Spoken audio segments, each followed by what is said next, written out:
kuna watu wanaishi na nafsi za watu, sio kwa ubaya, ni kwa wema, ila Mungu ameamua kuiwekeza hiyo nafsi ndani yako ili ikusaidie. Maana kuna watu nafsi zao zimefungwa, hauwezi kusurvive kwenye eneo fulani, unahitaji nafsi nyingine ya pili yenye nguvu itakayosababisha usurvive kwenye hilo eneo.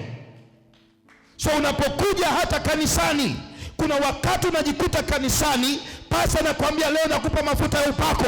Kinachosababisha unapewa yale mafuta, unapewa roho ya madhabahu ambayo ina nafsi ya hiyo madhabahu. So unakokwenda kule, kuna mahali ukipita wachawi wanasema wewe ni chakula, lakini kwa sababu ya hiyo mafuta, wakitaka kukuona wewe ni chakula, wanamuona mwenye ile nafsi aliyekupatia mafuta. Ikiwa haliki hawezi kukukula wewe, ikiwa hatafuniki hawezi kutafuna wewe.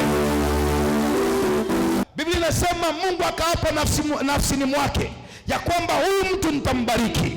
Nataka ujiulize wewe, ni wangapi wameapa nafsini mwao kwamba wewe lazima ufe? Yuko mtu akikuona tu ni mrembo, anajiongelea yeye ndani. Mungu hapa akuongea mbele ya Ibrahimu asikie. Mungu akuongea mbele ya Ibrahimu afanye nini? Alikuwa anaongea ndani ya moyo. Alipomaliza kuongea ndani ya moyo, akatuma malaika kwenda kupeleka nini? Habari za ukweli ambazo anawakilisha kilicho ndani ya siri ya nafsi ya nani? Ya Mungu. Wewe unaambiwa, mtu anakuambia utakufa wewe mwaka huu, huyo ni wakala wa mtu aliye hapa nafsini mwake. Unaambiwa wewe hautamaliza ujenzi, huyo ni wakala wa mtu aliye hapa kinyume chako nafsini mwake.